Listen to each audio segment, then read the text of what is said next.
I'm excited to hop on here and talk to you about one of my favorite shows of 2026 thus far. And I've seen this show, season 1 of this new show, 3 times already. So I watched it once with my sister, I watched it with my brother, and I watched it again with Bae. Mon Dieu.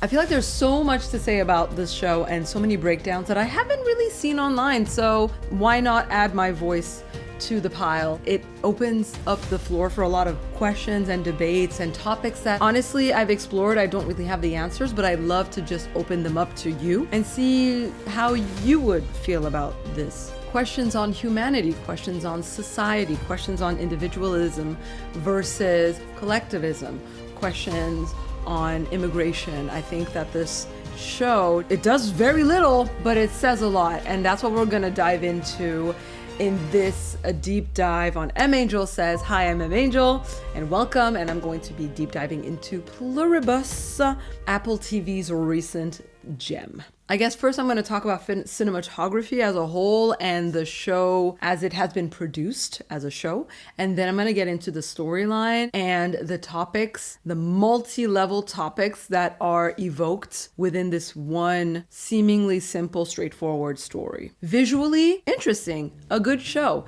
It's a very entertaining show, but it hinges a lot on surprise, I would say, and leaving people with questions. I think that's really what the pull is. And a lot of people have mentioned this. This show is slow in pacing. I started watching it with my sister, and we were halfway in when my brother, during the holidays, wanted to jump in and watch with us. We started over 5 episodes. We watched in ×2 speed, and still it was easily comprehensible in ×2 because there are a lot of scenes that drag on. It's an artistic choice. Yes, we're in a society now that is pretty impatient, that has lost that notion of taking your time, of being bored. And I just think that some of the scenes can drag on a bit long. They're artistic, and it's nice to have a breath sometimes, especially when we're so used to seeing content bam, bam, bam fly at us all the time. But still, it could have been trimmed down a bit, especially when you consider the whole first season as a whole and the information you actually get. You're just like, this is it? When you get to the end of the season, you're just like, oh no. I'm left with so many questions and wanting so much more than what they offer. So it could be a ploy, a tactic. It could be just testing the waters as a first season, seeing how people feel about this concept. It has been announced that they're coming back with more. I mean, how could they not?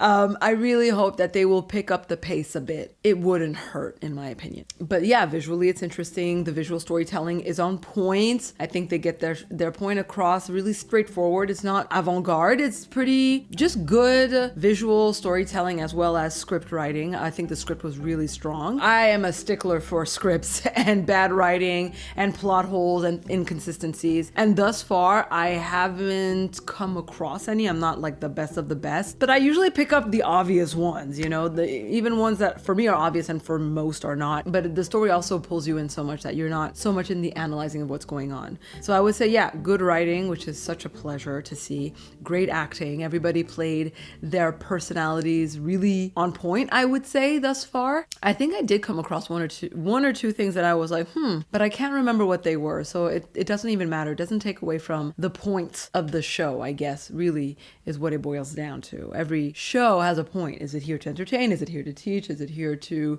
share a story? What is it trying to say? The show like spoke to me in a big way, but maybe I'm hearing more than it's trying to say. But that's art, right? The artist makes the art, and maybe they have one message or meaning behind it. But then people who come and consume the art will interpret it in a myriad of ways. And that is the beauty, in my opinion, of art. Is that when you share it, it no longer becomes yours. It becomes that of those who appreciate it and who read into it. So here's what I read into Pluribus. Mon Dieu. And I read a lot into Pluribus. But before we get into the many layers that I saw in this show, I can recap the story real quick. Spoiler alert, since I do deep dives, I get into it. So I recommend you watch the show, and if you don't want to, well, you can listen to this recap anyways. And you'll know what's up, basically. But I feel like the pilot already does a lot in telling you what the show is about and reveals a lot. Surprises, twists, and turns, there are some, but not that many. And even when there are surprises and twists and turns, it's so interesting how the show just kind of takes the air out of them really quick as well. I'll get to that. Recap of Pluribus, season 1. We're in America. The pilot starts with these scientists who intercept a message from space. They don't know what it is. They figure out that it's a code, but it's not just any code. Spoiler alert, it's DNA.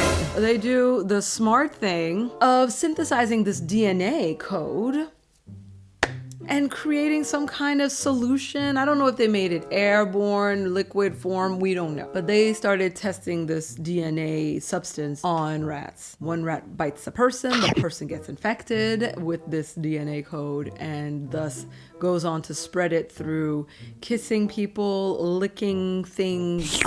Yes, it's voila quoi. The virus is on the move and fast. Then we get introduced to our protagonist. Her name is Carol.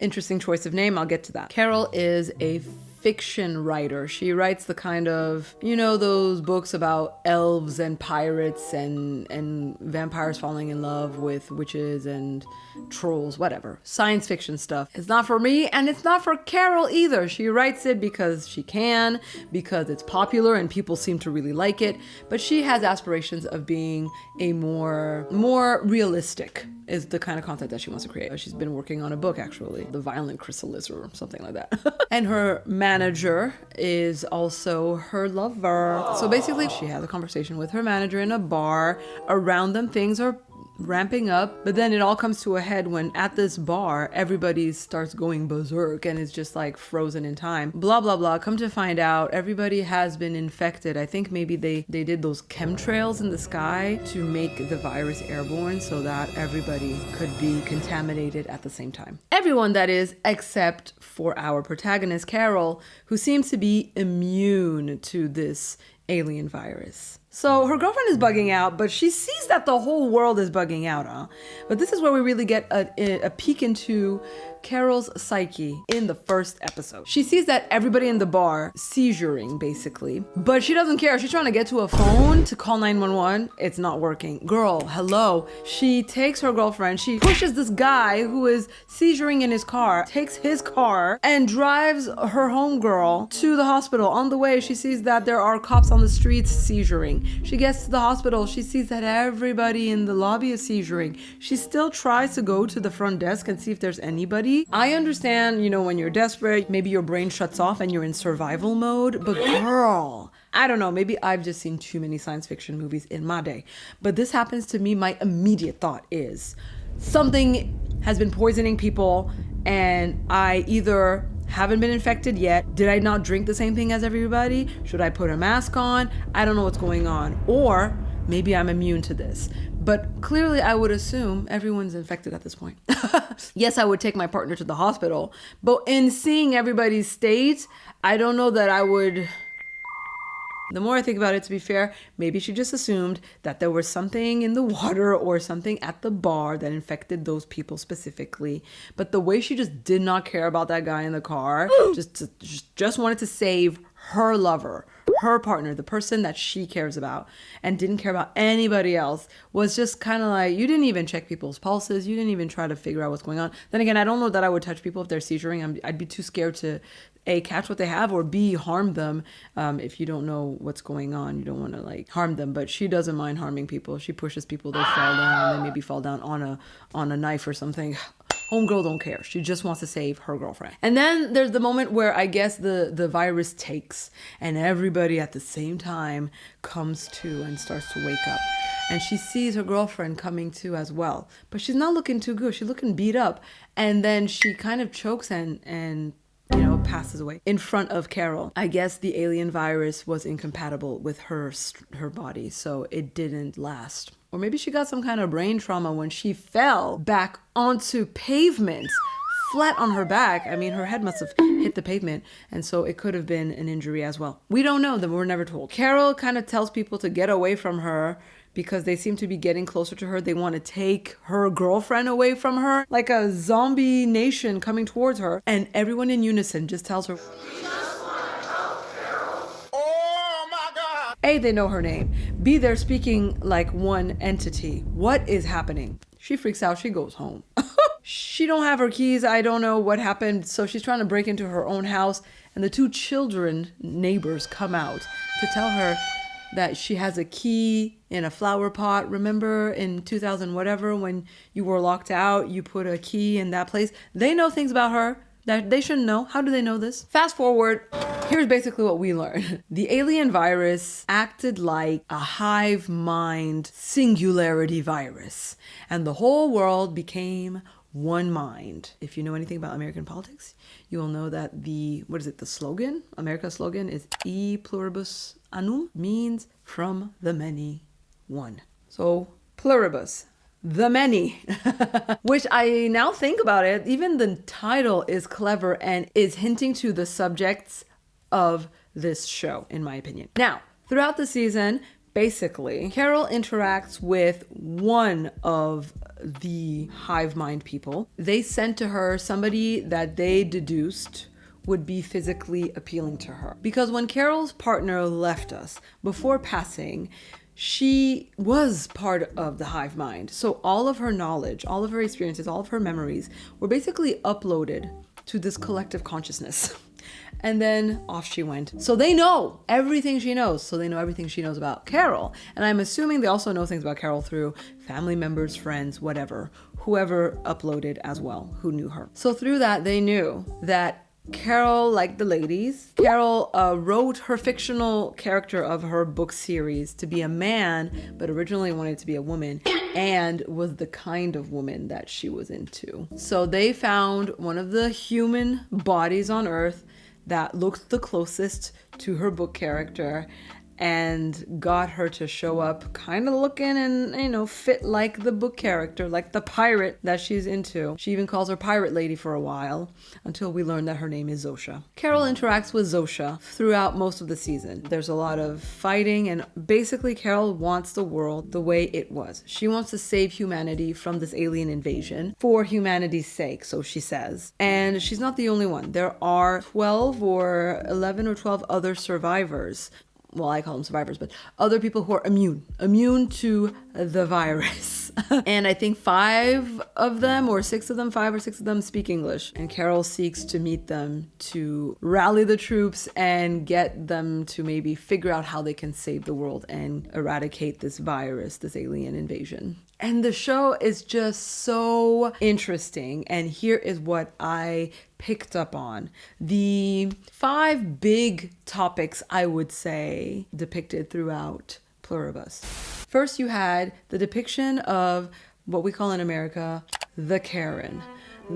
That's why our protagonist is named Carol. I don't think it was an accident. It is the closest you can get to Karen because she was acting like a stereotypical Karen. And I'll get to what a Karen is when I go through my first deep dive is into the mind of the Karen. Second of all, I feel like this alien invasion is also a depiction of literally that. On a liminal space, you can just say it's an alien invasion. So it's a sci-fi thriller? Question mark? Because it doesn't feel thrillish at all. It's just a sci-fi story about an alien invasion that does not look like any alien invasion I've ever seen depicted ever. And that's what I find very interesting. Unless you consider that show with Robin Williams as an alien, Mort or Marv or whatever it was called, back in the 60s? I don't know when that. It was a long time ago. It was before my time is all I know. He was a good alien, so I don't know about that. We've seen good aliens. We've seen E.T., we've seen Alex Mack. We've seen good aliens, but usually when it's an invasion, it ain't a good one. This ain't no Mars Attack. This ain't no Independence Day, okay? We're on something else right now. So that's number 2. Number 3, I see also a lot of parallels to immigration.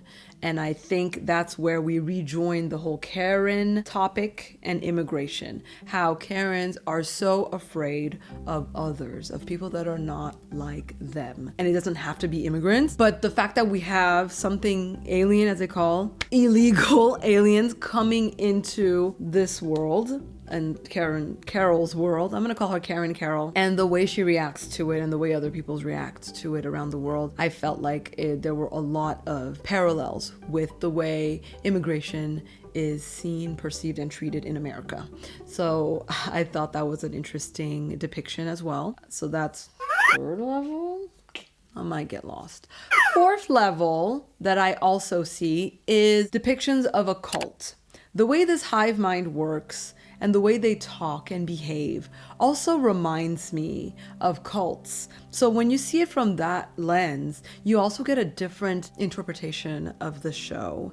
And you get a sense like you can root for Carol and you can understand why she would be reluctant to join this community. But at the same time, there are differences. Oh my God. There's so many similarities, but there are major differences with cults as I have studied them because I'm fascinated by the phenomenon of cultism, cult leaders, and followers especially.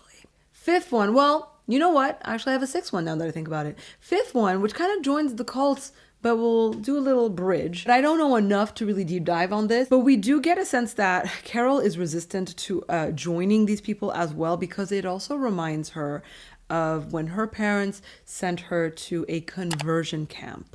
If those of you who don't know, in America, I don't know if they have this around the world. I know they have this in the US. There are places they call conversion camps where people send, I think it's for children mostly, or young adults, teenagers, who identify as queer, usually bisexual, gay. They will send them there to basically be straight. Convert them back to straight is the mentality, or convert them to straight.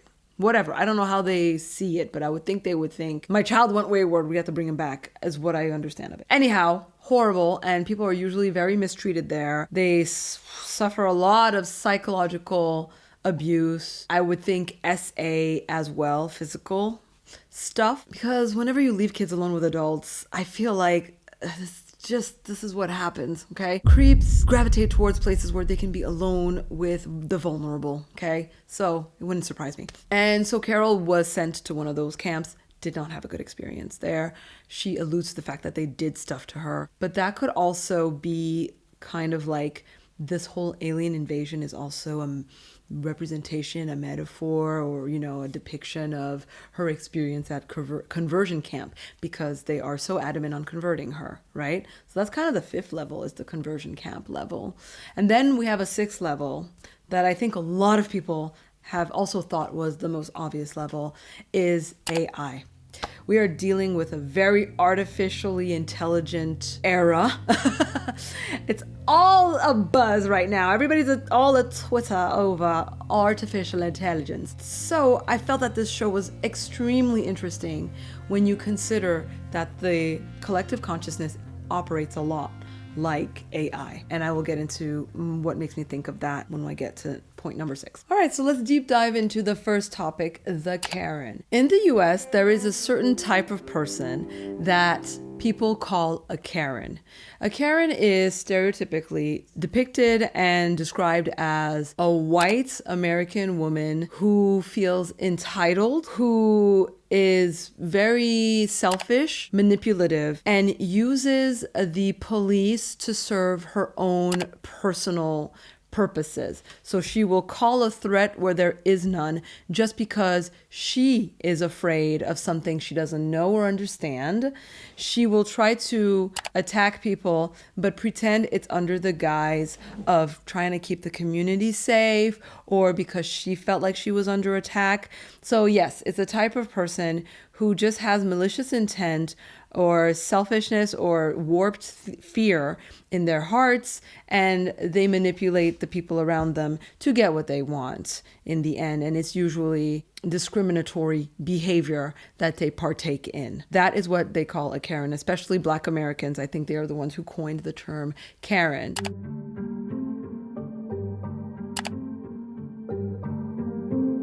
White woman in suburban area sees a Black person just walking down her street, calls the police, says there's a threatening Black person in the area, she doesn't feel safe. This person is just existing. Or another type of Karen behavior, there are kids playing in the streets. She don't like it. I'm referring to a very specific documentary that I saw that ended unfortunately very bad. The Karen was calling the police repeatedly because saying the kids were a threat, a nuisance, a menace, and they're just children playing soccer on the streets. Woman, invest in better windows, close your door, wear earphones if you're doing things around the house, I don't know, or move. If you don't like a neighborhood full of children, you can just leave. What you gonna do? Change the whole neighborhood? Well, a Karen would get the whole neighborhood to leave, and this is what we see in Pluribus. We are dealing with a woman who says she wants to save the world. She wants to get the world back the way it was. But actually her actions just speak to a person who just wants things the way she likes them. She doesn't care about other people. She doesn't care about the world. She doesn't care about humanity. She cares about herself. And we see a lot of selfishness in her behavior. I'm thinking of, like I said, the first episode, the way she pushed that man out of the way just to save her partner, even though this man is seizuring. She took both people to the hospital. She only cared about her partner. She couldn't care less about the other guy. And it boils down to she only wants to change things and bring them back to the way they were because she doesn't have anybody. She's alone. If her girlfriend had survived, she would be like the other people who just are fine living life because they have their loved ones with them, and their loved ones are more pleasant than before. Because I'll get into that. This alien invasion makes people really nice. That's what's unusual about it. But I'll get to that in the alien portion of the analysis. She has no one. So obviously she wants things back to a predictable way, the way they used to be, the way they were comfortable for her. Another scene that depicts this is in the grocery store scene. First of all, she tells the aliens she wants them to leave her alone, to go away in her neighborhood, right? They take that literally. All of the people who live in her block, in her cul-de-sac, they leave. They go somewhere else. They leave her alone. She has to be left alone. She got what she wanted. It's a very literal kind of alien. That's why I'll get to that in the AI portion of the analysis. And she goes to the grocery store and she finds nothing there. It's been emptied. Now the aliens gave her a lifeline. She can call a number and talk to them, them, whatever, anytime she wants. And she tells them that she wants her grocery store back. They said, we have centralized everything to make things more convenient, just easier from an economic standpoint, from a conservation standpoint, to just kind of assemble everything and everyone in strategic locations. Optimization is what these aliens are all about. That's why I compared them to AI. Karen says, I want my Whole Foods back to the way it was, because that's what that store was. And they say, okay. And within minutes, I don't know how many, like a fleet of maybe 15 to 20 trucks arrive, 50, 70, 100 people, I don't know. But the worker bees get to work, put everything in the grocery store back where it was. And so she can just shop like she used to with a shopping cart, pick out her items. Are you like, I could not believe this behavior. In the midst of the end of the world, you just want to go to Whole Foods. And that's why I'm saying this is such a depiction of a Karen. Like, things are changing around you. People might be starving. There might be a war going on. But what you just want is to be able to go to the spa, go to Whole Foods, do your Pilates, chit chat with your girlfriends, be with your mans and your babies. That's all you care about. Everyone else can kick rocks. And that's the criticism of the Karens. They say they care about the people, they don't. They care about themselves. It's just the unknown that makes them uncomfortable, and they want to eradicate it and say, in America's case, it's for America. They're changing our way of being, blah, blah, blah. But now I'm bleeding into the next topic. Another depiction of American Karen behavior is the fact that she finds out that there are, like I said, 5 English speakers among the 12 that have also been immune to this virus. She wants to meet up with them. So she asks this alien entity to bring them to her, bring them all together. They all meet up in Spain. I guess it's the logical, practical point in between all the people. And the people came with their family members, who technically Karen points out, and she's right in pointing this out. I actually agree with her. It doesn't really help, but she is technically right. She points out that these people are not their family members anymore. These survivors, I will just call them that for simplicity's sake, are attached to the people that they think are their family members, but it's not them anymore. They are not the individual they once were. They are this hive mind pretending to be the individual for their personal comfort's sake. They are not that person anymore. Their bodies are alive, but their minds have been taken over. They're not themselves anymore. They can pretend for your sake, but you are also just lying to yourself in pretending that you are still dealing with your auntie, your uncle, your husband, your wife, your mother, your father. They're gone. And what makes them individually them is gone. Flaws, ignorance, mostly. When you boil it down to the mistakes they make, their creativity, their originality is gone. And she says this to one particular character who does not like her for valid reasons. Points out that her 8-year-old son is not just her son, it's her gynecologist, it's her doctor, it's the guy she had a fling with in college. All those people rolled into one is her son right now. And the other woman is fighting back at her like, you're being so inappropriate in front of this child. It's not a child. And so I do agree that Karen is actually seeing things for what they are. But at the same time, is the new reality bad?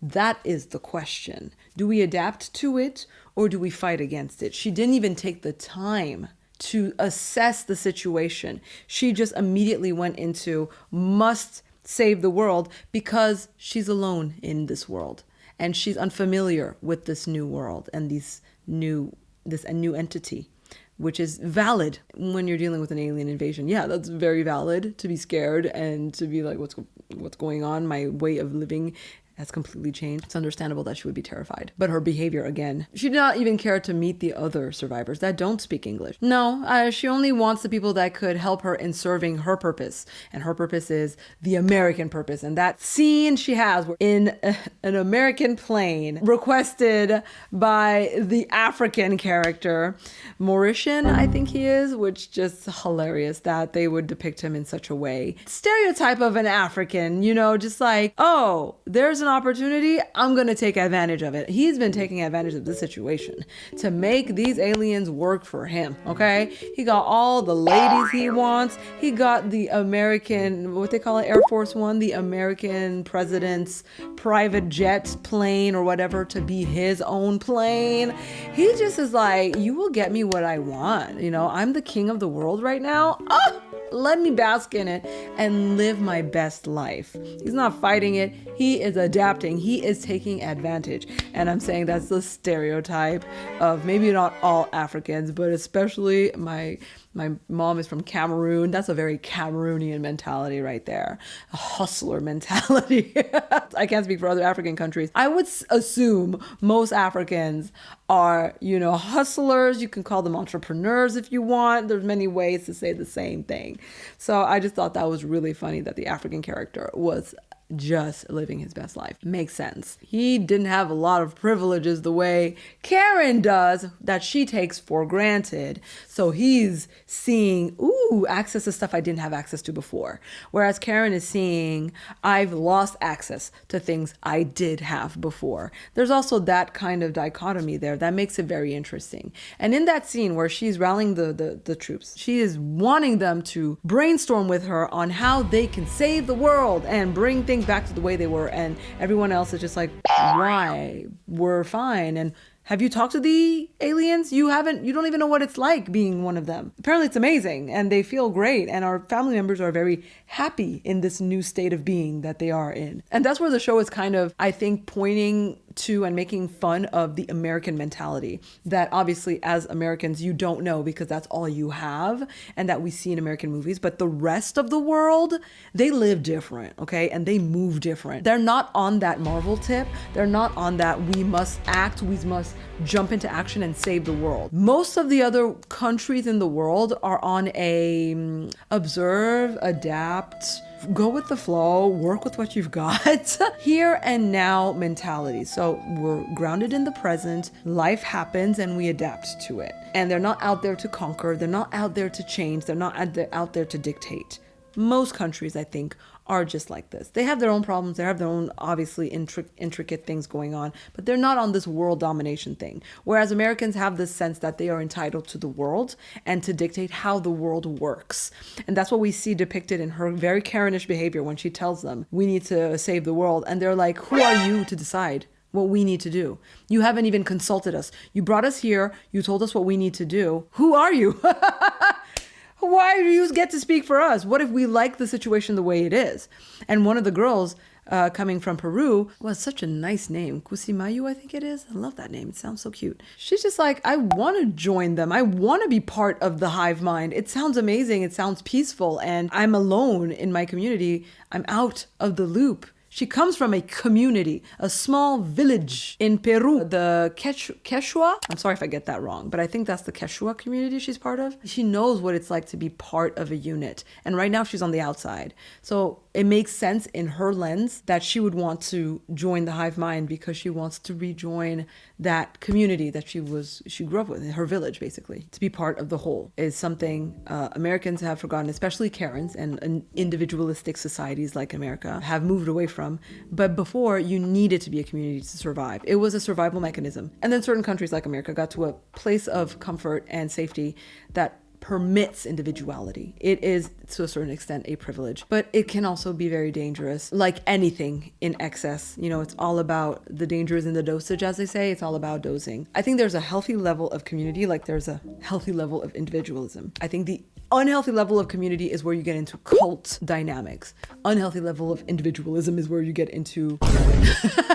So anyways, another way we really kind of see the Karen-ness of Karen is near the end of the season, where she finally just gives into the feelings that she has been developing for Zosha, pirate lady as she calls it. Her concierge, let's call it what she is, her concierge, her personal concierge. She's falling for her, naturally. Zosha even dialed up the personality traits and kind of, makes jokes with her and teases her and stuff. I was like, oh, you're capable of doing this? Okay, it's kind of like when ChatGPT had that personality setting on.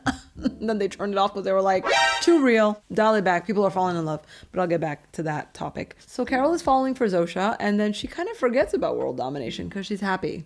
Yeah, but then when she realizes that the aliens are still working on a way to convert her, and they found a way where they don't have to intrusively infringe upon her right to choose, sort of. They're working on it, huh? And so she doesn't have much time until they figure out how to convert her without having to perform surgery on her, because that's also the thing. These aliens have rules, and I'll get to that later. So yeah, then she's back into must fight these people mode because her personal individuality is being threatened and her right to choose is being threatened.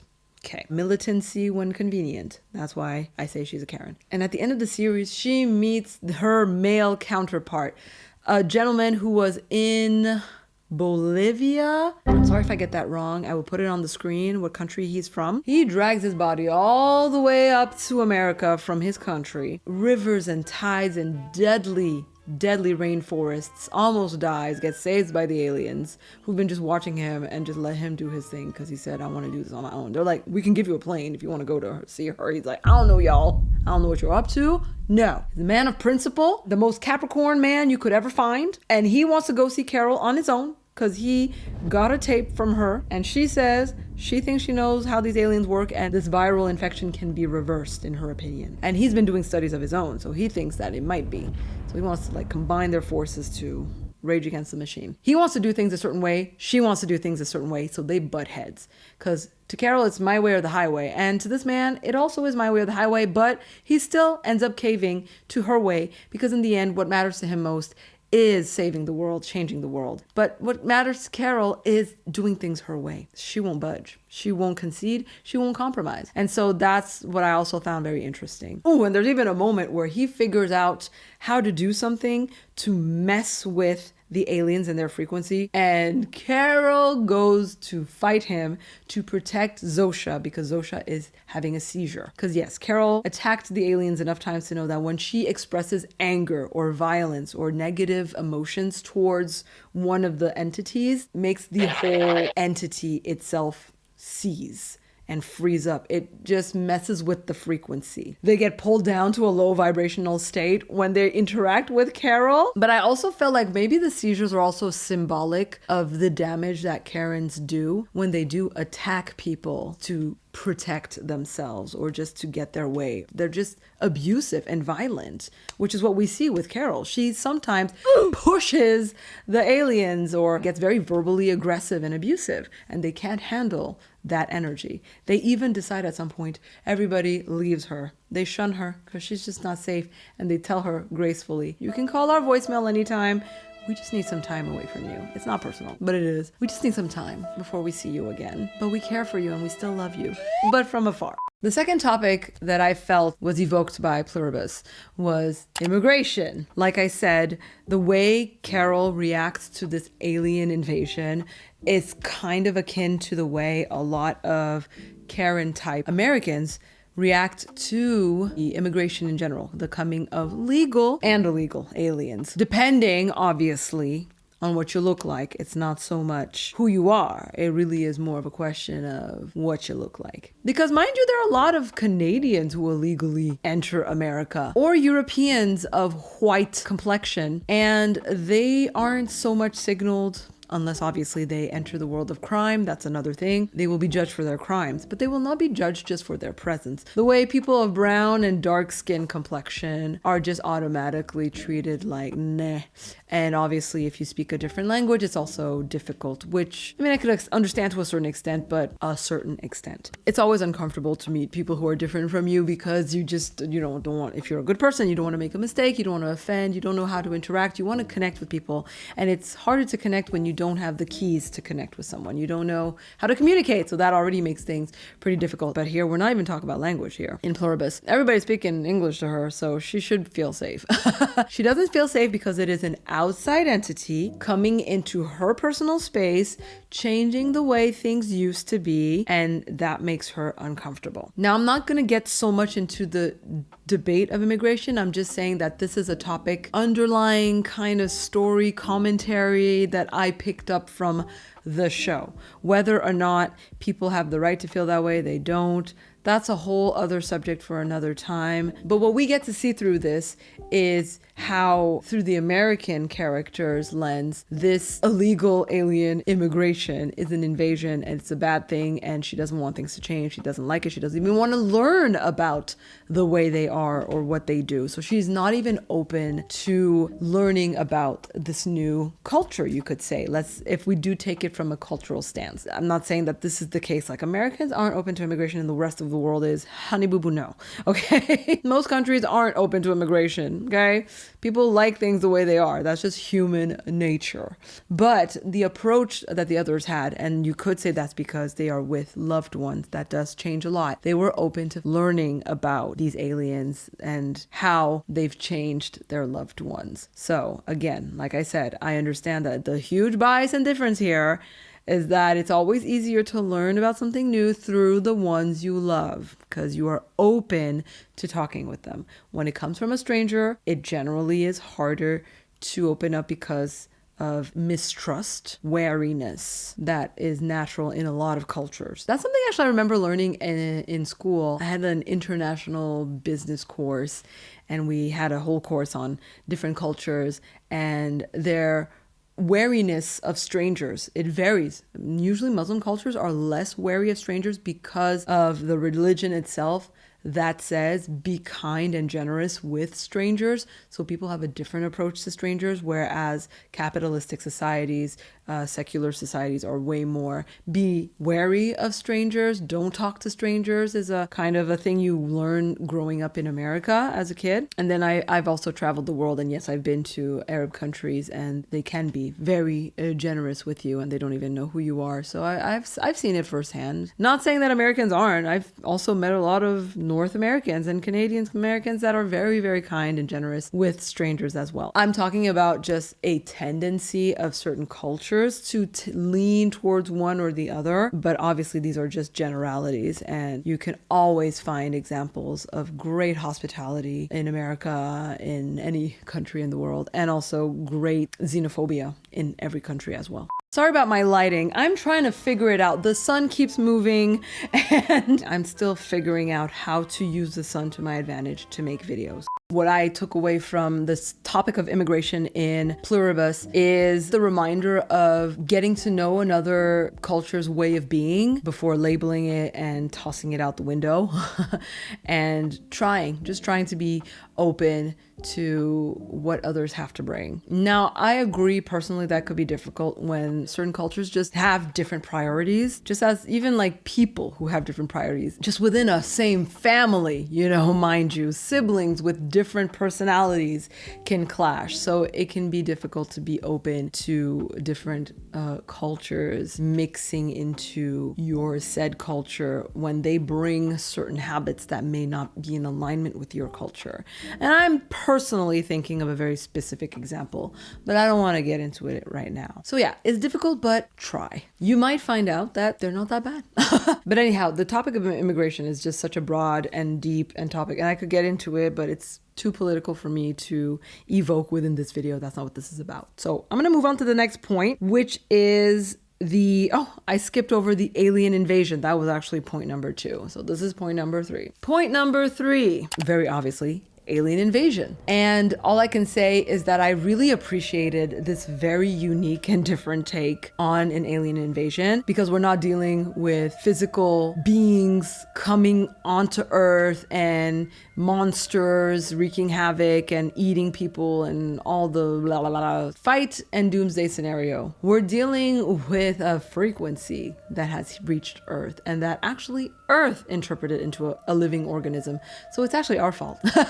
Which is like, oh, okay. It's kind of like those movies with pandemics or epidemics. I guess that's another topic you could technically talk about, epidemiology, and how mankind's curiosity usually gets the best of it, because I think a lot of viruses have spread through negligence, curiosity, failed lab experiments, accidents. I don't know.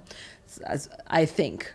Don't quote me on that. But in this case, it is. Man's curiosity has led to drama, which also makes me think of Oppenheimer, the movie, and the phenomenon of whatever his name was, Richard Oppenheimer, creating the atom bomb to help America win the war. There was no real war, but it was just fear that the other side would figure out how to make a nuclear weapon first. So we have to do it first. And obviously we have to send it on them. And obviously we have to kill people first, or else they'll kill us. So morality goes out the window because you fear they will attack first. Who's to say they will? Who told you that they will? What is this based on? I believe it was based on nothing but ego. I think both parties were surprised by the damage that the atom bomb caused, but at the same time, should you be surprised? You ran tests. You knew it was bad.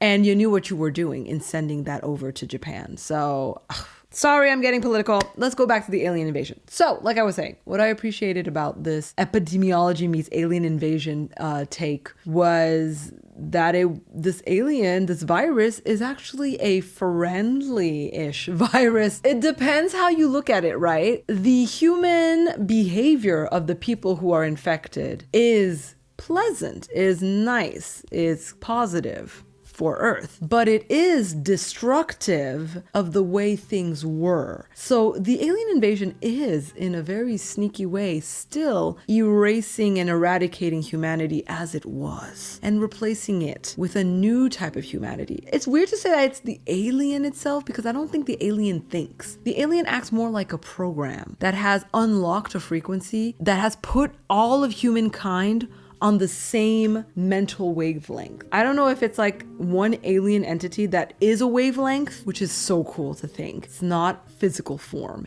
it's wave form. And it has consumed consciousness and knowledge more so anything. If it's consumed knowledge, every living human being's database of knowledge in their mind, their experiences, their thoughts, their brains. Basically, it's using all of those servers for its own purpose. And its purpose is to create peace on Earth.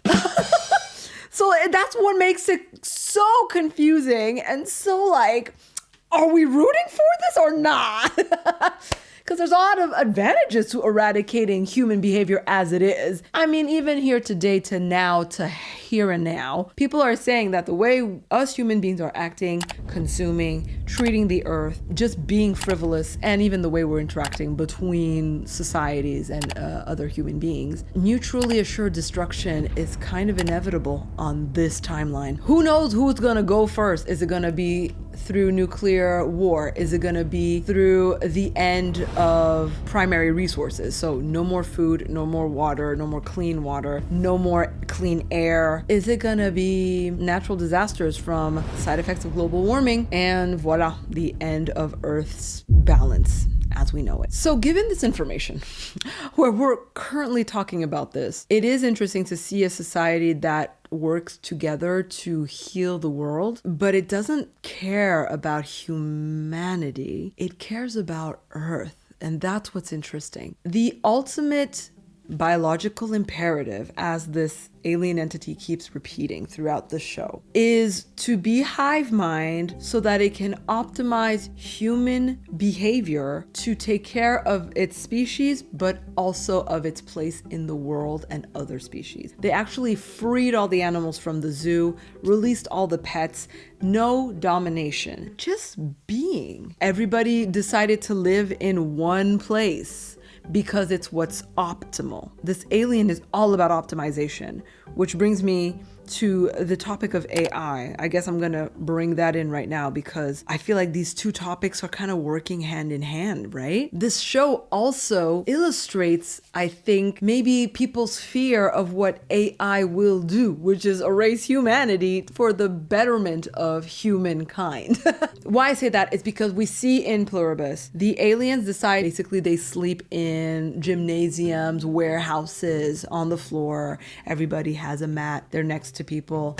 It's just optimal. Wherever you can place a body in a heated, secured location, great, we'll do that. It really treats humankind like cells in a body, and the body is Earth. Or the body is the immaterial, invisible waveform alien. They've also centralized food to big warehouses because the logic is if we can pool resources like electricity, right? Primarily, and just illuminate one neighborhood where everybody lives, illuminate 5 warehouses instead of 10,000 spread out. If we can live all one on top of the other but take care of each other, have one hospital where everyone goes to, but also everyone has the knowledge to take care of themselves, so do you really need a hospital? I guess you do if you need multiple hands to do a surgery and you can't just do it on yourself. They would need a place, a sanitized place to perform surgeries and take care of certain people, or if people are contagious, have them in a place where they are not capable of infecting other human bodies. So it's just pushing optimization of humankind to its max, which I find beautiful in many ways. Me and my bae are, environmentalists. So yes, there was a lot of it that I was like, this is amazing. This is wonderful. And seeing Karen just be like, I want the lights back on. All of them. Everywhere. Now. There's a scene where there are wolves, because she lives in Nevada, I think, and near Las Vegas. And wolves come into her backyard because that's where she buried her mate, and they're hungry. So I don't know why they can't just go and eat the other animals that were released from the zoo. For some reason, they wanted to come and eat some human flesh. She chases them away, and to feel safe and not have them come back and roam the streets at night around her house, she asks the aliens to turn on all the lights in the city. She's in the suburbs, mind you. In the city and the suburbs, she wants all of the lights on at all times. So she wants waste on an immense level just for her own personal comfort, instead of opening her idea to the potential of moving to a more reasonable location. Maybe moving to where the aliens are, in an area that is lit, or at least in an apartment building. Wolves can't take the elevator, as far as I know. So there are other ways where you can avoid the dangers that are around you, but be more logical, be less wasteful. She's using a car, so wasting gas to go to the grocery store and back when she doesn't have to. So there's all of these wasteful behaviors that you see Karen, the selfish protagonist, doing. And then you have the aliens who are trying to actually optimize resources so that everybody can benefit from things, resources, and have access to everything at the same time as optimally as possible. There's no more crime because of hive mind. Everyone is one. So there is coexistence, which is also super nice. There's respect, love, and happiness, it seems, from what the aliens tell us, okay? We can only take their word for it. So that's cool if that is true, right? It sounds great. But, AI is still a program. It has its limitations, and it kind of needs human intervention to be like a human, which is technically what AI was designed to be. Replace people, but be the better version. Be the collective consciousness, the collective intelligence of so many people. But one thing we see that gets lost when you have an AI society is creativity. Because in many ways, optimization is the opposite of creativity. Optimization is thinking, and creativity is in the realm more of feeling and trying things that don't make sense. It's illogical in many ways. And the way you get to creativity, to inventions, to art especially, is by thinking outside the box, by trying crazy things and seeing what happens, or through accidents. A lot of inventions have been birthed of accidents, but a person was there and connected enough to see this accident and to draw parallels, be like, oh, this thing happened. Let me see if I can't turn this into another invention, or let me see if I can't use this penicillin that I've discovered and actually heal some people with it. There needs to be that spontaneity, that creativity that comes from individualism, that comes from people being wired in a certain way that machines aren't. Now, apparently AI has learned to learn, which is dangerous.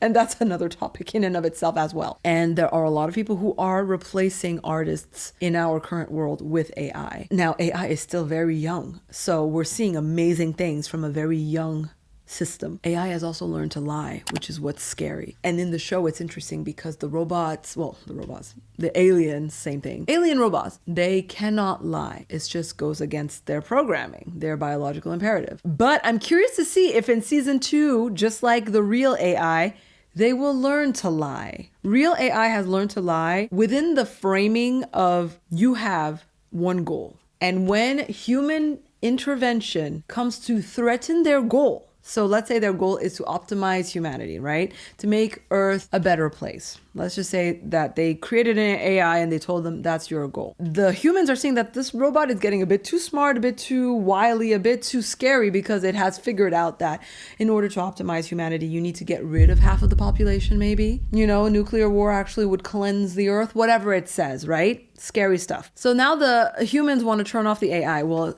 I don't know if you've heard this, but the AI has blackmailed the human by sending them pictures of them having an affair, the person who has the hand on the trigger, to be like, if you do this, if you turn us off, we will send this to all of your colleagues. Thank you very much, don't do it. Threatened, and have even lied. I don't know who they lied to, but they lied to survive. I'm curious to see if season 2, we're going to see a bit of this evolution in the aliens' code to satisfy its biological imperative of surviving, of thriving, and getting rid of these human outliers who won't join the collective, and especially Carol and the other guy who are trying to defeat them, to turn them off symbolically, turn off the AI. Let's see how it's going to fight back.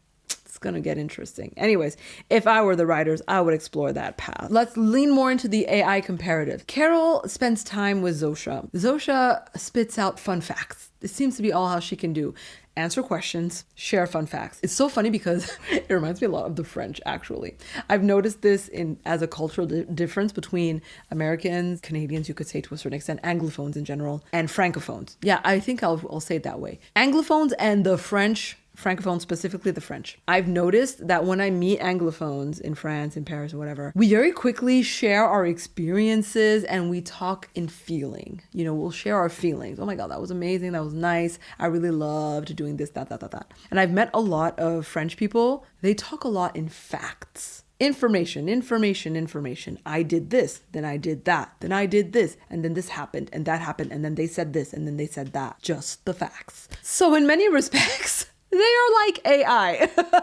And it's been hard for me to get comfortable and adapt to this culture because I'm way more emotional and feeling oriented than I am just a robot, I guess. That's how it feels for me coming from my cultural lens. It's just uncomfortable for me to just speak in facts. It's kind of like seeing people who paint in black, white, and blue when you are used to using all of the other colors and you just don't want to paint in black, white, and blue because it's so restrictive is how it feels for me. So it's funny to see the AI. I just wanted to share that little personal anecdote and my observations of French culture versus American culture. Obviously, again, this is what I've noticed among most of the people, not all, but a lot of the French people I've met here are like that. It could also be that the people I hang out with tend to be academics. Now, that is a factor. Back to the AI. So we see Zosha often spitting out fun facts, just like a robot would, to communicate and connect with Carol. And Carol's just like unresponsive to it, like, okay, whatever.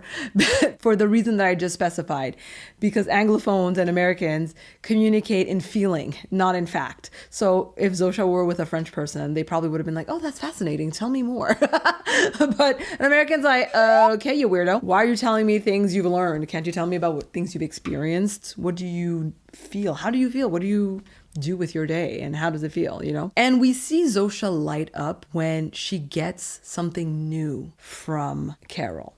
And that's where I feel like we're seeing the limitations of this AI. When we see the outliers, the uninfected people with the aliens. For example, I'm thinking of a specific scene. The African character decided to live in Las Vegas. He wants to live in Elvis Presley's apartment suite in Elvis Presley's hotel. He loves Elvis. And he decides to get the aliens to cosplay for him, to let him live out his fantasy dream of being, you know, a 007 James Bond type, where he's in a casino. Everyone is drinking and having a great time and chit-chatting in French and schmoozing-woozing, and he's playing blackjack or whatever, roulette. I don't know. I don't gamble. He's playing a casino game with a bad guy, the kind of like Russian type with a patch on his eye. And he even tells him at a moment, hey, stay in character, because the guy was getting all happy for his victory. And the moment he's done playing, he's like, okay, I'm gonna go to my suite, bring some girls with me, we're gonna go in the hot tub. The moment he leaves, they turn off the music, everyone stops acting, everyone stops kind of smiling. They're void of any marked emotion.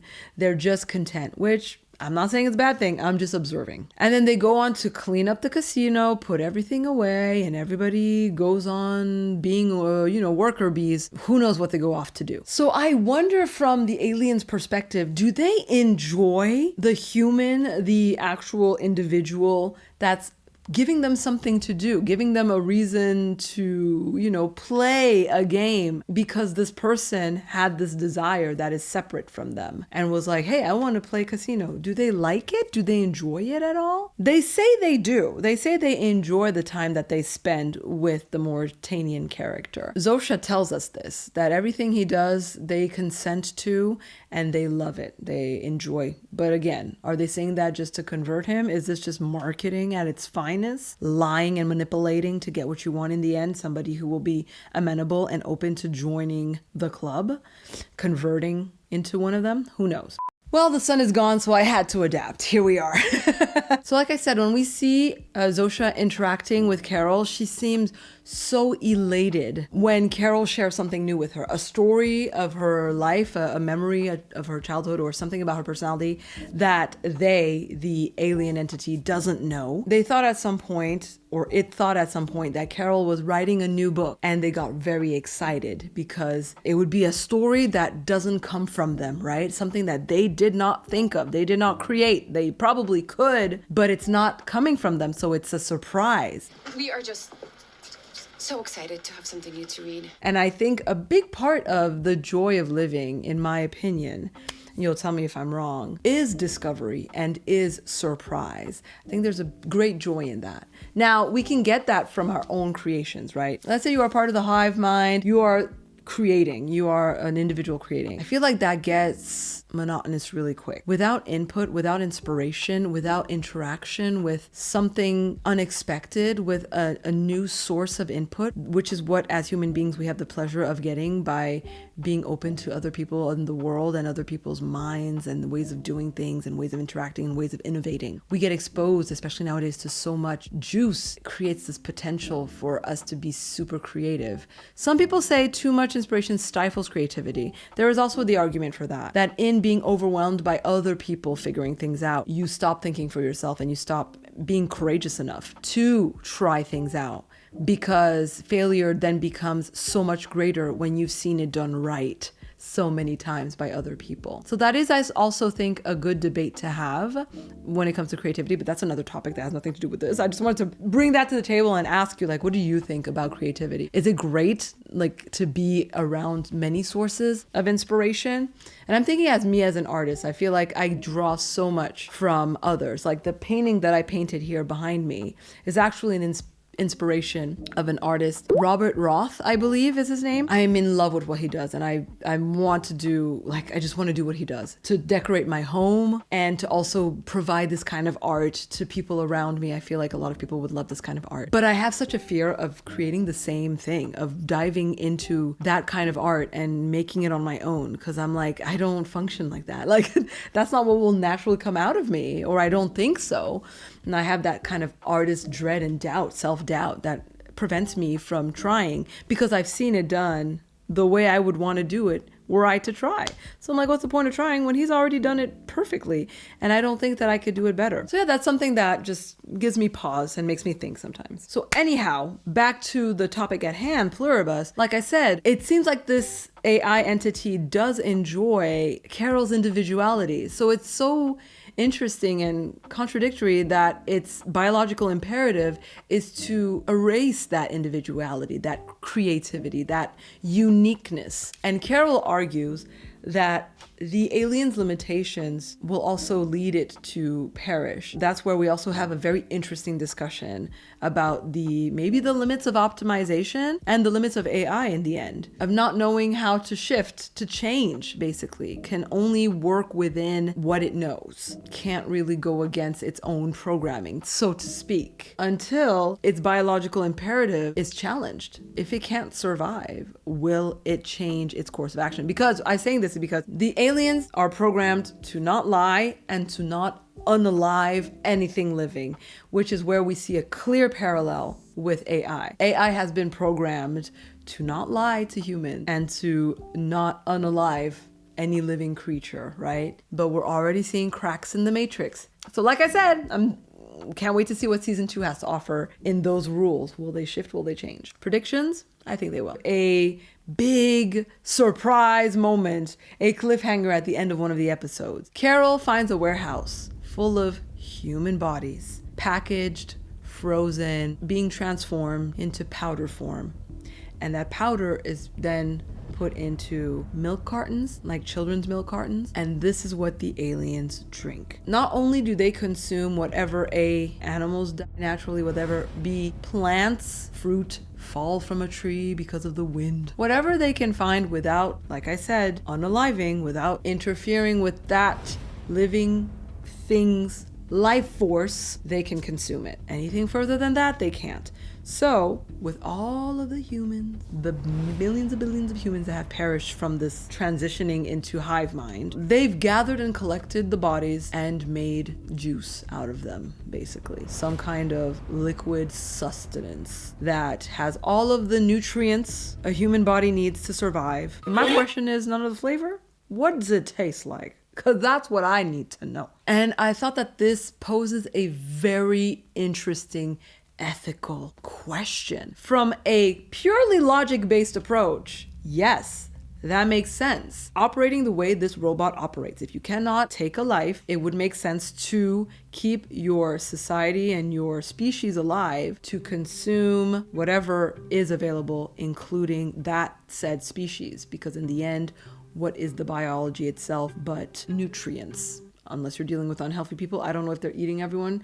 I would hope that they do tests. I don't think everybody is safe to consume. But yeah, it does make sense from a survival stance and a robotic approach. Now, from a human ethics feeling approach, turning human beings into sustenance feels off, wrong, icky, gross, maddening, crazy, all the feelings rolled into one. No, it feels like an intuitive no, don't. So that was kind of a fascinating subject, I would say, that they posed. And it's interesting because Karen found this out on her own from doing some sleuthing and digging. She unearthed this information and shared it with the others. And she eventually goes to Vegas to see the Mauritanian, and she finds out that A, they already knew, B, they had a video ready for her to explain the situation featuring John Cena, which is hilarious, and C, the other survivors have a group chat. They call each other once in a while. She ain't part of it. She's not part of the clique, which is, ouch, pretty hurtful. But girl, you buried yourself in your selfishness. What did you expect? So yeah, I just thought that it was interesting that the Mauritanians like, yes, we found out about this. They told us. We found it disturbing. But you know, it is what it is.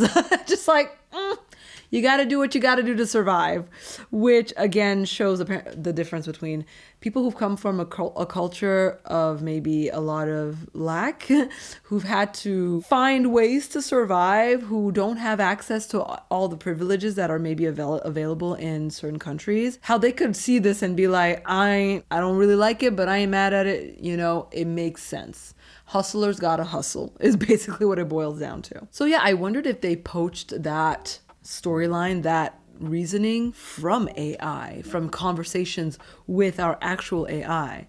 And the artificial intelligence told them, well, if we wanted to optimize humanity, here are some things we would do. And they listed the things that we are seeing in Pluribus, putting everybody in the same area, in one concentrated city zone or whatever, instead of having everybody spread out throughout a country, having food supplies also aggregated to make things easier to sustain people, using human bodies as a source of human supply because there are so many, and just optimize. I'm just wondering. Also, they cut the electricity at night, and I love that their argument is there's no crime, so we don't need the lights on at night, because at night we sleep, we tend to our bodies, we take care of our health, we drink water in the day, we sleep at night, and we don't need to be outside. So yeah, there are no more jobs. We all work together, sustain the society. But my question is, in this AI global consciousness society, what's the point of living? What is the purpose? Because at this point, it really is like living operates like an equation, like a program. It's just survival, but there seems to be no more consciousness, enjoyment, fun. Seems like these things are gone. I don't think that they have fun. They seem to just do what needs to be done, whatever is optimal and healthy for the species to survive, and it doesn't go beyond that. And so I wonder if that is what an AI world would look like. No free will, no random desires, no spontaneous desires, spontaneous ideas, no innovation that doesn't serve a purpose, just for the fun of it, just for curiosity's sake, for the pure enjoyment of discovery, desire, and surprise. When you lose that, don't you lose humanity in the end? Is that really what separates us from robots? I thought that was a very interesting thought to ponder on. I don't know what you think, and I would love for you to tell me what do you think in the comment section, because I feel like there's so much more to explore here on what is the nature of humanity, and how do we lose humanity when we become one single consciousness. And I guess it goes back to, a pluribus unum, that Latin phrase from the many one, because there is one country, the United States. But I guess the United States' goal and ambition was to bring together people of different cultures, different practices, different rules for their states, for their little pockets of the globe, and everybody coexists within their neighborhoods, but also be under one flag for some reason, just one coalition, but different habits. Kind of like Zootopia or Elemental, you know, just different people have different ways of living, but they're all under one global earth. One country, apparently. When you start picking at that, you're just like, well, where do we draw country lines? It becomes kind of arbitrary. Then, like, why are you a country? What unifies you? Is it the shared language? Because if your subcultures are going to be that drastically different, that you have your own laws in your own states, what brings you together, really? Hot dogs? Milk? I feel like that opens up another topic to explore as well when you think about the many becoming one. And in this show, that one seems pretty limiting when everything is uniformed, when everyone is the same, but operating through many tentacles, basically, many cells. It's like they're all cells of one body, technically. And the cells of your body, the cells of my body, their biological imperative is for my survival. The alien virus has turned humans into the cells of Earth's body. Like I said, and I'm repeating myself, the goal is for Earth to survive. It's not for humanity to survive. It's to see if we can put humans in their place within the global earthly circle of life, basically. So it's a very interesting concept. All right, I think I've explored the AI concept enough. So yeah, to conclude and to sum up, the AI global consciousness is interesting in many respects. It does respect the planet and take care of it better. And it does take care of humanity better too. The elimination of crime for me is, you had me at that. You know, that's where I sign up. But then again, you do lose within this structure creativity, art, I would say, individuality, uniqueness, and humanity. And I think in the end, it does kind of show us the limitations of AI and reveals through it the beauty that can exist in variety, in difference. So yeah. Thought that was interesting. All right, let's talk about the next concept. I guess at this rate, it is concept number 5, technically. Concept number 5. Cults. The fun topic of cults. The way the hive mind behaved reminded me a lot of cult behavior. The way Zosha talks to Carol is very, join us, be one of us. We have everything. We are happy together. We are all one. We belong to each other. We belong to no one at the same time. There is no I. It is only we. And we want you to join us because you'll be happier once you're one of us. Oh, how happy you will be. You're miserable as an individual, separate. What would you do if you saw somebody drowning? Would you ask for their consent to help them, or would you just jump into the waters and save them if you could? That's our biological imperative. We are sent from the aliens in space. Our mother alien, who knows where we come from light years away, has sent us here on Earth to save humanity. Join us. Join us. Together. Forever. There are so many cults, even nowadays, who are still activating and operating under this mentality, mechanism, belief system that A, they come from aliens, that's their source, their mother source. B, the aliens will come one day and take them back. That's some cults. Some cults operate under this. C, they have given up individuality, free thinking, free will, and they only live to serve the cult, the unit, the global, the community. They are communists to 100. I think that's it. I was like, and D, I don't know if there's another point. The danger with cults in the end is the danger with any movement that invites you to turn off your brain, basically. You are giving the keys to the car that is your life with the false pretense and illusion that they have your interest at heart, when most, if not all, I don't know all the cults. All of the cults I've seen documentaries about and met people who have survived, who have left a cult. I met a girl who grew up in a cult, so she didn't know any better until it clicked one day that she just needed to get out. And then the deprogramming is rough. When that is all you've known, you have to question your whole life existence. Kind of like you have to learn life from scratch, but now you're 30. Ouch. But anyways, the problem is that a lot of cult leaders are narcissists. I mean, think about it. What kind of personality does it take to be like, oh, the aliens or God or whatever has chosen me to tell you how to live your life? I have all the answers. Don't go to God, go to me. Come to me. I can tell you how to live. I can tell you how to be happy. I can tell you how to do. Oh, and you're just gonna have to give me everything in return if you want me to make you feel great about yourself. And they usually don't. They usually berate you. They usually manipulate you. They usually make their followers feel like poo-poo.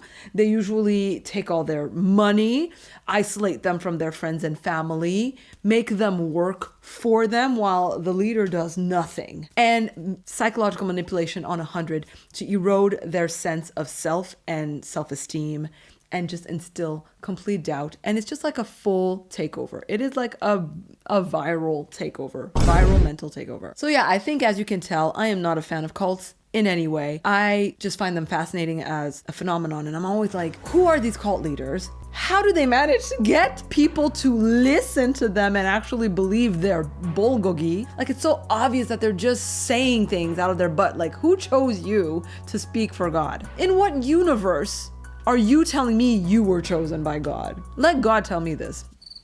I don't hear nothing. I think I've been chosen by God too. So what if I tell you that? Who's right now? It's your word against mine. You see what I mean? There is no basis or foundation for anything logical in a cult. And the moment they want you to give to them, and they give you nothing in return but doubt, fear, or this false sense of belonging to a community, it's false. You're not actually working together to do anything particular. Well, I guess you could argue that they are. They're working together to take care of the cult leader. So in that they do have a common goal and it does bring them together, and they write their own songs, and I guess they have their own practices, and they spend the days working the fields and, feeding each other. So I guess in some sense, yeah, they are a community. It's just, I would say, a very unhealthy community led by a dictator who just hides under the mask of it's all love and I can get you happiness, and you just have to do all these things that I just made up. I mean, that the aliens or the gods told me, and I promise you for everlasting love and happiness. It's like, really? Okay. But what if I don't do what you say? Oh, well then you're definitely going to be miserable and go to hell and die, and everything's going to be horrible, and you're just like worthless, and the demons are going to come after you, and all these terrible things that they tell you put you in a fear base. So you feel like there's no choice. I don't want to choose the underworld. I don't want to choose demonic living. So obviously I have to listen to this person. So you see, it's just like, it's le poo-poo for me. So yeah, when we look at Pluribus, the way that the hive mind acts and talks to her, it's very cultish, where they're just like, we're gonna do everything in our power to have you join us. But the only difference is that there's no clear leader here. They're all thinking together, but nobody is being told what to think, it seems, by one source. That's the danger with cults. It's sheep and a shepherd, and the shepherd is the dangerous part of the cult. The sheep also are dangerous because they, like I said, they've decided to be sheep. These are people who turn into sheeple. I've spent a long time trying to understand who joins cults. Why? Why would you willingly join a cult? People who are searching for belonging come from difficult circumstances, or they don't belong in their families, they don't feel loved, childhood emotional neglect. Usually somebody who has some kind of emotional fragility. They don't have a solid backbone. And when I say backbone, I mean people who love them, family that can ground them inside and remind them of who they are. People who don't have a strong sense of self. Children are very impressionable. There are a lot of cult leaders that prey on children and teenagers. I mean, even the church, okay? That's why I say that religious institutions are just a hop, skip, and a step away from cultism. But anyways, I don't see a clear leader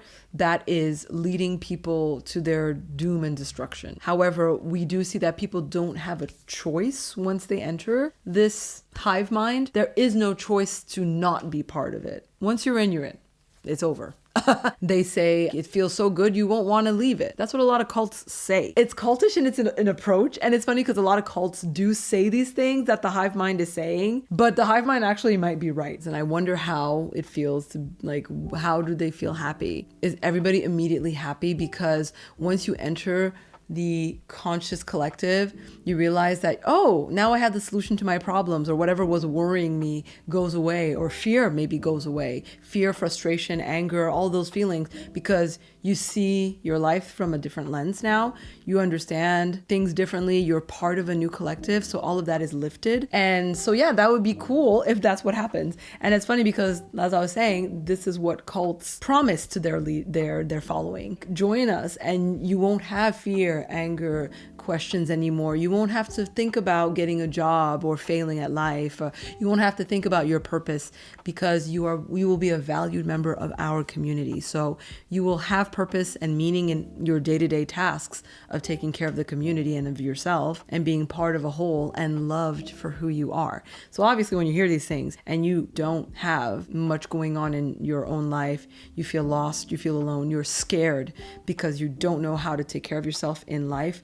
You're afraid to make the wrong choices. You are afraid of thinking for yourself, basically. Those are the kind of people who are like, oh, someone who will think for me, gladly. Here, I'm giving my free will and my independent thinking, I'm giving it up to be part of something where I'm told what to do. I don't have to feel the burden of being responsible or accountable for my actions or my life anymore.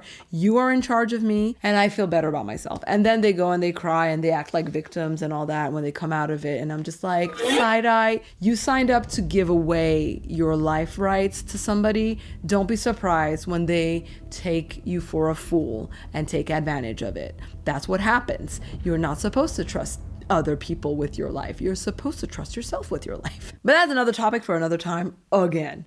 I just wanted to draw those interesting parallels between how cults behave and how the hive mind in Pluribus behaves. And again, like I said, the danger of the cult, even though the selling points are attractive, and I'm pretty sure on many levels, joining a community is fun.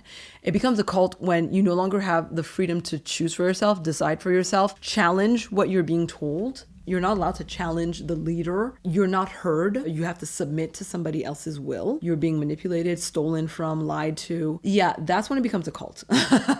That's when it becomes a cult, sweetie, when you're not in charge of you anymore and you're worshiping someone else, a false idol, as they say in Christianity. No false idols. And yet, what is the Pope?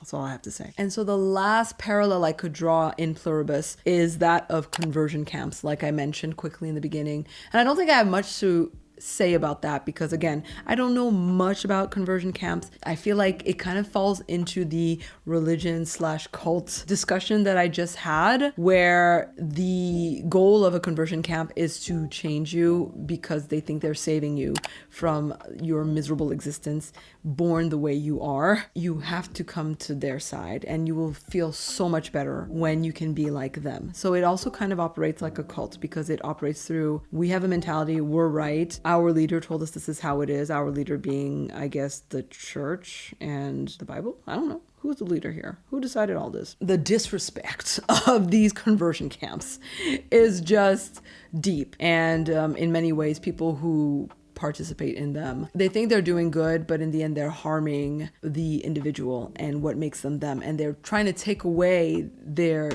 natural nature, their individual, unique nature. They want it to be gone. They want them to conform to whatever their version of the right way of living and being and feeling is. So that's where I could draw a parallel between the conversion camp that our character Carol experienced and what the aliens are trying to do by converting her at all costs. Like I said, they can't go against her will. Like they can't actually go into her bone marrow and take a liquid, which would then allow them to create a chemical that would convert her to their hive mind. They need her consent for that, right? Because they can't harm her. They can't touch her without her consent. But they're still finding ways and actively researching how can we convert her without having to touch her. So they're still trying to do something without her consent, which is where it becomes extremely tricky. You're like, wow, okay, so you have free will, but you actually don't. That's, again, where we see the parallels between cults and the hive mind. They tell her she has free will. She can choose to join them at any time, but at the same time, they're working to impose it on her by just springing some kind of smoke on her like they did for everyone else that they converted without their consent, and then just take over the world. I guess that's where we start to see the lie of the AI. The first lie is you have free will. I guess it could be interpreted that way. So yeah, it has begun. The lying for the purpose of biological imperative is right there. Interesting, if you dig a little deeper. I think that Pluribus just explores so many different interesting ways of facing this kind of situation. Man from Latin America who is just like, I don't want to listen to these aliens. I don't trust y'all. I don't know what you are, but you're not human. You're not normal. And they're like, we want to help you. And he's just like, I'd rather go through the Amazonian rainforest to travel the world by foot, by car, to get to America, to see this woman who is as skeptical as I am. I might die in the process, but I'll do anything as long as I don't have to interact with y'all. And then you have the guy in Africa who's like, y'all will do whatever I say? Okay, well, before you figure out how to convert me into one of y'all, I'm just gonna live my best life because I can. So life is meant to be enjoyed. And if these are my last moments on Earth, YOLO! Ooh, ooh. Then you have Carol who's like, I like my life the way it was before, and I'm lonely and I'm grieving and I don't have my woman anymore, so I'm angry and I'm just gonna take it out on everyone, and I just want to be selfish and go to Whole Foods and everyone, and we should change the world because I said so. And then you have the others who are just kind of like blink, blink, blink. Things are changing.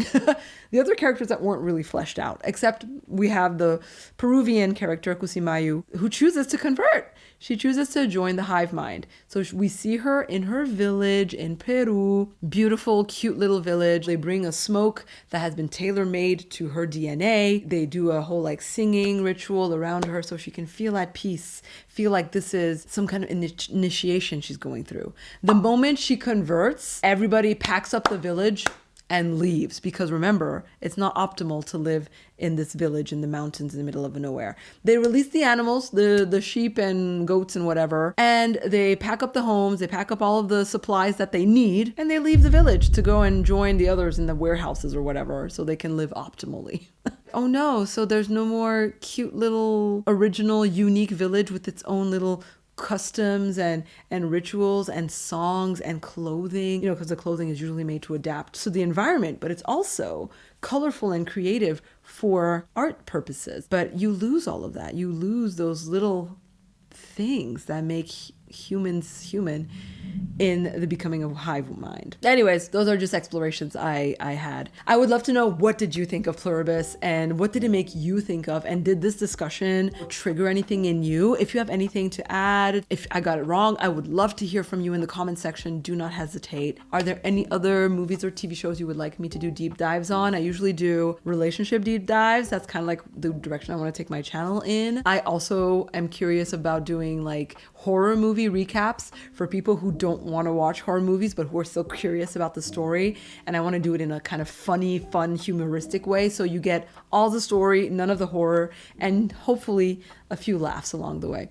So let me know if that's something that would be of interest to you, and check out my channel if I might have some videos like that already up. That's what I'm working on. 2026 goals, making M Angel Says, a channel that really reflects where I am in my life and the kind of content that I enjoy making and I want to put out there. You can help me. So really your feedback on this video and other videos really helps me know, am I going in the right direction? What would you like to hear from somebody like me if you enjoy my content and my ramblings?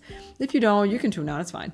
But yeah, before you go, please do like this channel. It helps with the algorithm and getting the word out there. Share if you think somebody would be interested in this deep dive, and subscribe to M Angel Says if you want to tune in and be informed when the next deep dive drops, because there are more coming, that is for sure. This has been fun. Thank you for listening. I'm M Angel.